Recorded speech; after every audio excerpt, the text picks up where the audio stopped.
Tout le monde admirait cette célèbre influenceuse sur les réseaux sociaux. On disait que Chica était milliardaire, béni par la chance. Mais personne ne savait que chaque nuit, dans le silence de son duplex luxueux à Banana Island, elle nourrissait un miroir capable de donner la richesse et de voler une âme. Et quand deux jeunes femmes pauvres ont voulu suivre le même chemin, ce qui devait être un rêve est devenu une malédiction. Cette histoire n'est pas seulement une fiction, c'est un avertissement. Le prix de l'argent facile est bien plus élevé qu'on ne l'imagine. À Lagos, tout le monde connaissait Chica. Même ceux qui ne l'avaient jamais rencontrée parlaient d'elle comme si elle faisait partie de leur quotidien. Sur Instagram et Snapchat, son visage apparaissait partout, dans les stories, dans les commentaires admiratifs et dans les discussions chuchotées entre jeunes filles qui rêvaient d'une autre vie. Chica, disait-on, avait percé. Elle était l'incarnation du succès moderne nigérian. Des sacs Hermès posés négligemment sur des canapés blancs immaculés. Des photos prises dans des jets privés au départ de l'aéroport Murtala Mohamed, lunettes noires sur le nez, verre de champagne à la main, direction des hôtels 5 étoiles à Dubaï ou à Londres. Et surtout, elle avait une peau si lisse, si parfaite, si irréelle que beaucoup l'avaient surnommée la reine de l'équille.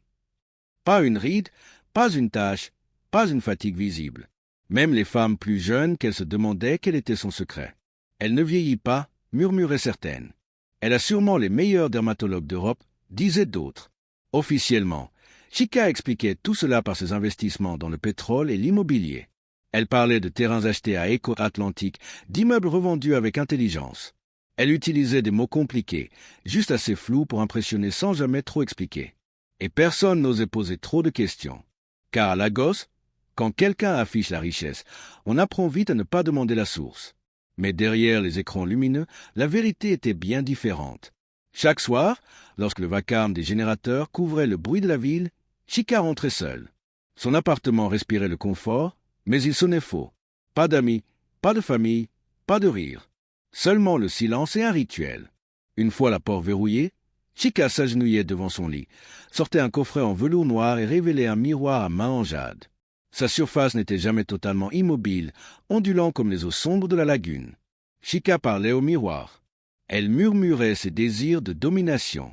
Puis, elle sortait une petite lame fine, faisait une entaille sur son doigt et laissait tomber quelques gouttes de sang sur le jade. Le miroir buvait l'offrande. Le lendemain, sans contrat ni explication, des alertes bancaires tombaient. Des millions de nerfs virés par des big men d'Abuja ou de Port-Harcourt qui ne se souvenaient même pas pourquoi ils envoyaient cet argent. Mais Chica se vidait. Elle ne mangeait plus. La nuit, elle rêvait de pierres froides.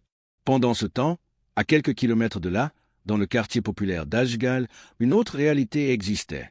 À l'aube, Neka et Blessing se levaient déjà. Elles vivaient dans une petite pièce étroite de type Face Me Face You, où les murs transpiraient l'humidité. Leur survie dépendait de la vente de pain à gège dans les embouteillages monstres de Lagos. Chaque matin, elles couraient entre les voitures sur le Thurman Bridge, risquant leur vie pour quelques billets.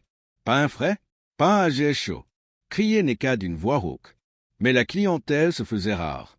La chaleur était insupportable. On travaille comme des esclaves, lâcha Neka de colère. Et pourtant, on n'avance pas. Neka était révoltée. Elle pensait à sa mère malade au village dans l'état d'Imo. Blessing, elle, était plus calme, espérant que Dieu finirait par payer son labeur. Un après-midi, Blessing sortit son téléphone à l'écran fissuré. Une nouvelle photo de Chica venait de sortir. « Regarde-la » murmura Neka. « Regarde comment elle vit à Banana Island pendant qu'on souffre ici. Pourquoi elle est pas nous? Le loyer devait être payé. La faim devenait quotidienne. C'est ce jour-là que Neka craqua. Et si on lui demandait son secret? Tu crois qu'elle va nous aider? Demanda Blessing, inquiète. On n'a rien à perdre. La pauvreté nous tue à petit feu.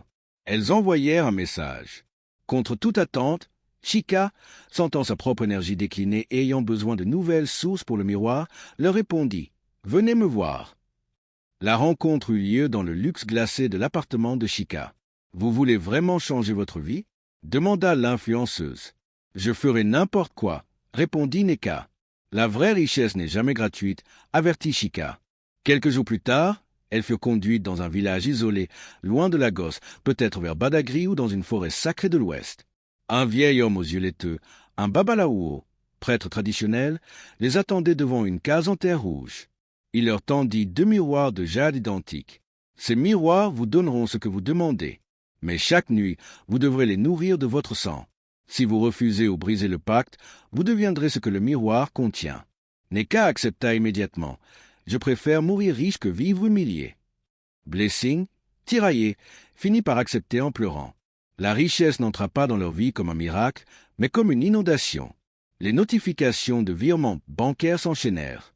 En quelques jours, elles quittèrent Ashgal pour un appartement luxueux à Victoria Island. Neka s'habitua très vite à la vie de Slay Queen, savourant les regards admiratifs. Blessing, elle, restait méfiante, nettoyant son miroir avec des mains tremblantes. Puis, Chika disparut des réseaux sociaux. Plus de nouvelles. C'était le premier avertissement. Peu après, Neka commença à sentir ses doigts s'engourdir. Sa peau devenait froide, rigide. Elle mettait ça sur le compte de la climatisation ou de la fatigue. Mais un matin, après une nuit de fête excessive à Kilox où elle avait oublié de faire son rituel, le prix fut réclamé. Au réveil, Neka se regarda dans le miroir. Son reflet était figé. Sa peau prenait une teinte grisâtre, translucide. Elle voulut crier, mais sa mâchoire était dure comme de la pierre. Blessing entra dans la chambre et hurla. Devant elle, Neka était en train de se transformer en statue de jade vivante. Elle était là, mais elle n'était plus humaine. « Neka, parle-moi !»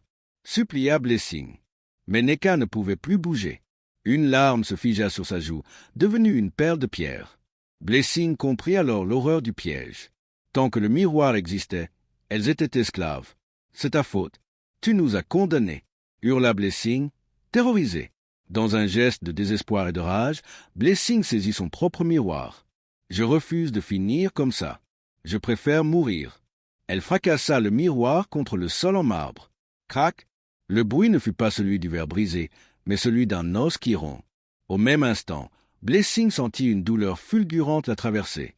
Son corps se fissura de l'intérieur. Elle eut à peine le temps de pousser un cri que ses bras se craquelèrent, tombant en morceaux de pierre verdâtre sur le sol. Elle s'effondra, désintégrée en gravat de jade. Neka, transformée en statue immobile mais toujours consciente, assista à la scène dans un silence éternel. Elle était prisonnière de son propre corps, un monument luxueux à sa propre cupidité, condamnée à fixer le vide pour l'éternité dans cet appartement silencieux. Avec le temps, les gens pensèrent que la statue de Neka était une œuvre d'art moderne coûteuse, ignorant qu'une amure l'est à l'intérieur. Quant à Chika, son miroir brillait à nouveau. Elle avait trouvé de nouvelles victimes pour payer sa dette. Morale de l'histoire. Dans un monde où tout semble facile sur Instagram, où la richesse paraît rapide à la gosse, cette histoire nous rappelle une chose essentielle. Tout a un prix. La richesse qui exige ton sang, ta dignité ou ton âme n'est jamais une bénédiction. La pauvreté est dure, mais elle ne vole pas ton humanité. Ce qui est bâti dans l'ombre finit toujours par être détruit par la lumière. Dis-moi en commentaire, penses-tu que l'argent facile, Yahoo ou rituel, apporte vraiment le bonheur? Aurais-tu accepté le miroir à la place de Neka?